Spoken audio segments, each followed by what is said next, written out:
સ્વાગત છે આપનું રંગતમાં। હું સિદ્ધિ કમાણી રોજ તમને અવનવી વાનગી બનાવતા શીખવું છું। જો તમને મારી વાનગી પસંદ આવતી હોય તો તમે મારી ચેનલને સબસ્ક્રાઇબ કરો, મારા વિડીયોને લાઈક કરો અને તમારા ફ્રેન્ડ સર્કલમાં મારા વિડીયો શેર કરો।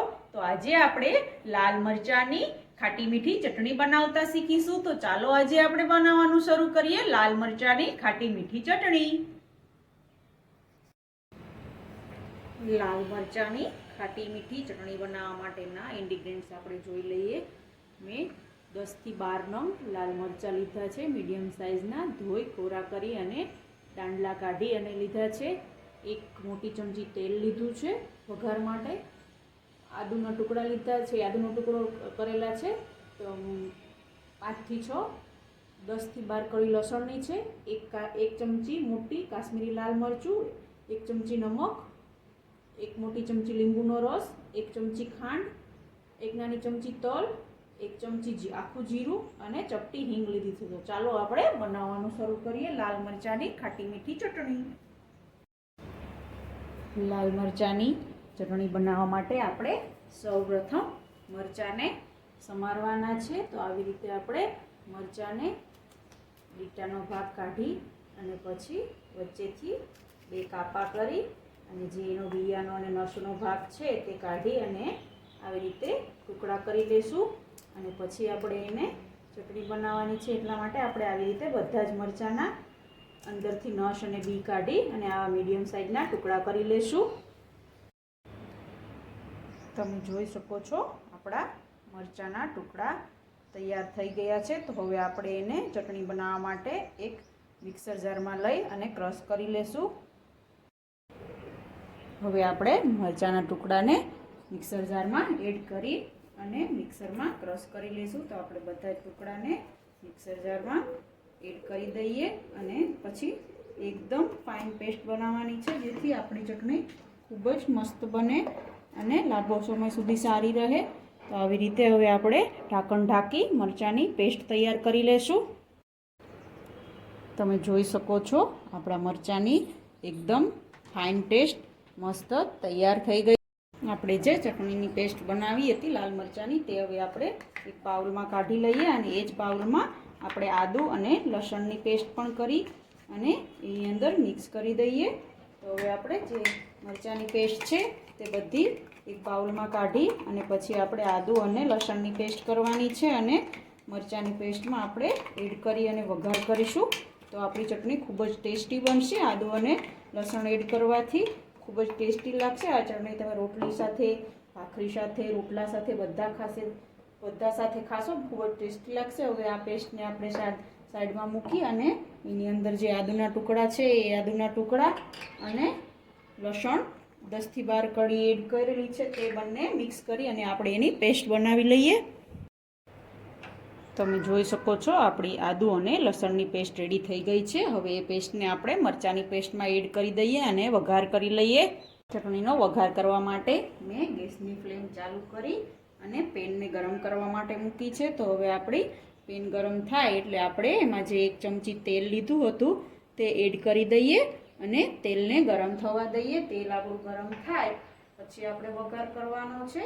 જો તમે લાલ મરચાં સમારો ત્યારે તમારા હાથ તીખા ન થાય એટલા માટે તમારે હાથની ઉપર તેલ લગાવી લેવાનું છે જેથી તમે મરચાં સમારો ત્યારે તમારા હાથ તીખા ન થાય અને હાથમાંથી તીખાશ જતી રહે। હાથ ધોવો ત્યારે અને ગોળના પાણી વડે હાથ ધોઈ નાખશો તો તમારા હાથમાં સહેજ પણ તીખાશ નહીં રહે। આપણું તેલ ગરમ થઈ ગયું છે તો હવે આપણે એની અંદર 1 ચમચી આખું જીરું એડ કરી દઈએ। જીરું સંતળાઈ જાય એટલે આપણે તલ એડ કરી દઈએ। તલ ને જીરું સંતળાઈ જાય એટલે આપણે હવે એની અંદર 1 ચપટી હિંગ એડ કરી અને આપણી ચટણી જે આપણે પેસ્ટ બનાવી આદુ મરચાં લસણની તે એડ કરી દઈએ અને એને પાણીનો ભાગ છે તે બળી જાય ત્યાં સુધી આપણે એને પકવવાની છે જેથી આપણી ચટણી લાંબો સમય સુધી સારી રહે અને ખૂબ જ ટેસ્ટી બને। તો હવે આપણે બધો જ મસાલો મિક્સ થઈ જાય ત્યાં સુધી આપણે પેસ્ટને તેલમાં વ્યવસ્થિત રીતે હલાવી અને મિક્સ કરવાની છે। તો આપણી લસણની ચટણી આદુ મરચાં લસણ અને મિક્સ થઈ જાય વ્યવસ્થિત ત્યાં સુધી આપણે એને તેલની અંદર મિક્સ કરી અને હલાવી અને પકવવાની છે। તમે જોઈ શકો છો આપણે આદુ મરચાં અને લસણની પેસ્ટ મસ્ત રીતે મિક્સ થઈ અને પાકવા લાગી છે. તો હવે આપણે એની અંદર નમક નાખીશું. 1 ચમચી નમકનું પ્રમાણ વધારે રાખવાનું છે જેથી આપણી ચટણી લાંબો સમય સુધી સારી રહે. અને હવે આપણે એની અંદર 1 ચમચી ખાંડ નાખી દઈશું જેથી ખાટી મીઠી આપણે બનાવવાની છે.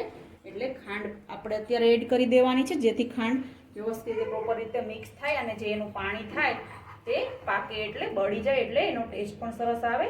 તો હવે ખાંડ અને મીઠું પ્રોપર રીતે મિક્સ કરી લઈએ. પછી આપણે એની અંદર જે કાશ્મીરી લાલ મરચું મેં લીધું હતું 1 ચમચી તે એડ કરી દઈએ અને એને પણ મિક્સ કરી દઈએ જેથી આપણી ચટણીનો કલર મસ્ત આવે, એકદમ લાલ ચટાક બને. એટલા માટે આપણે કાશ્મીરી મરચું એડ કરવાનું છે. એટલે હવે બધું જ મિક્સ થાય અને પાણીનો ભાગ છે તે બળી જાય ત્યાં સુધી આપણે ચટણીને પકાવી લેશું. તમે જોઈ શકો છો આપણી એકદમ ટેસ્ટી અને લાલ ચટાકેદાર ચટણી તૈયાર થઈ ગઈ છે. તો હવે આપણે ગેસની ફ્લેમ બંધ કરી દઈએ અને ચટણી થોડી ઠંડી થાય પછી આપણે લીંબુનો રસ એડ કરી અને એને કાચની એક જારમાં ભરી અને ફ્રીજમાં તમે 3 થી 4 મહિના સુધી સ્ટોર કરી અને થેપલા, પરોઠા, રોટી, ભાખરી બધા સાથે ખાઈ શકો છો. ખૂબ જ ટેસ્ટી લાગશે. જો તમને મારી આ રેસીપી ગમી હોય તો તમે મારી ચેનલને સબસ્ક્રાઈબ કરો, મારા વિડીયોને લાઈક કરો અને તમારા ફ્રેન્ડ સર્કલમાં મારા વિડીયો જરૂરથી શેર કરો. તો હવે આપણે આપણી ચટણીની અંદર ચટણી ઠંડી થાય એટલે લીંબુ એડ કરી અને એક એરટાઇટ બોટલમાં ભરી અને રાખી દઈશું. જ્યારે પણ આપણે થેપલા, પરોઠા ને રોજ જમવામાં પણ તમે આ ચટણીનો ઉપયોગ કરી શકો છો. ખૂબ જ ટેસ્ટી લાગે છે. તો હવે આપણે ચટણી ઠંડી થાય પછી આપણે એને સર્વિંગ બાઉલમાં કાઢી સારું કરી લેશું. આપણી ચટણી ઠંડી થઈ ગઈ છે. તો હવે આપણે એની અંદર જે મેં 1 ચમચી લીંબુનો રસ લીધો હતો તે એડ કરી મિક્સ કરી અને એક જારમાં ભરી લઈએ અને એને ફ્રીજમાં રાખી દઈએ જેથી 3 થી 4 મહિના સુધી ખાઈ શકીએ આપણે. તૈયાર છે. બનાવવામાં ખૂબ જ આસાન, ખાવામાં ખૂબ જ ટેસ્ટી અને એકદમ લાલ ચટાકેદાર લાલ મરચાંની ખાટી મીઠી ચટણી. તેને તમે ભાખરી સાથે, રોટલી સાથે, થેપલા સાથે, બાજરીના રોટલા સાથે અને રોજ ખાવામાં વાપરો તો ખૂબ જ ટેસ્ટી લાગશે અને ખાવામાં પણ ખૂબ જ ટેસ્ટી અને એકદમ તીખી ખાટી મીઠી ચટણી બની છે. તો તમે પણ ઘરે જરૂરથી ટ્રાય કરો અને તમને કેવી લાગી તે મને કમેન્ટ બોક્સમાં જરૂરથી જણાવજો.